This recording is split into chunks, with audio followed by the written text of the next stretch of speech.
நீ நான் காதல் சீரியல் நெக்ஸ்ட் பிரேமோ என்ன மாதிரியான ட்விஸ்ட் ஆக்க போகுதுன்னு பார்க்கலாம். பயங்கர வருத்தத்துல அனு கதறிட்டே அழுதுட்டே சொல்றாங்க. உடனே அஞ்சலி என்ன அனு என்ன பேசிட்டு இருக்க, நீ ரெண்டு பேரும் சந்தோஷமா தானே இருந்தீங்க, கடைசியில் இப்படி ஒரு வார்த்தையை சொன்னா என்ன அர்த்தம் நல்லா சொல்லிட்டு கேட்குறாங்க.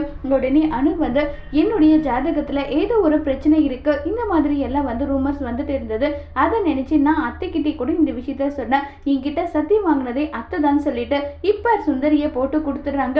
உடனே சுந்தரி கிட்ட போயிட்டு பாட்டி ரொம்பவே கோபப்பட்டு என்ன நினைச்சிட்டு இருக்க, வீட்டுக்கு வாழ வந்திருக்க பொண்ணு கிட்ட இப்படி எல்லாம் தான் பேசுவியா, இப்படிதான் நடந்துப்பியா, அவங்க புருஷன் பொண்டாட்டியா வாழ்ந்தா உனக்கு என்ன பிரச்சனைன்றாங்க. நீங்க எல்லாரும் சொல்லுவீங்க இவளுடைய ஜாதகத்தால என்னுடைய பையனுக்கு ஏதாவது ஒரு பிரச்சனை வந்தா அது பாதிக்கப்பட போறது நான் தானே, உங்களுக்கு என்னன்னு சொல்லிட்டு ரொம்ப கோபமா பேச அஞ்சலி என்ன சித்தி ஏன் இப்படி எல்லாம் பேசுறீங்க, ஆமா பின்ன நான் பேசதான் செய்வேன், எந்த அளவுக்கு நான் காயப்பட்டிருக்கேன்றத சொல்லி ஆகணும் இல்லைன்னு சொல்லிட்டலாம் பயங்கரமா ஃபீல் பண்ணி எல்லாம் பேசிட்டு இருக்காங்க.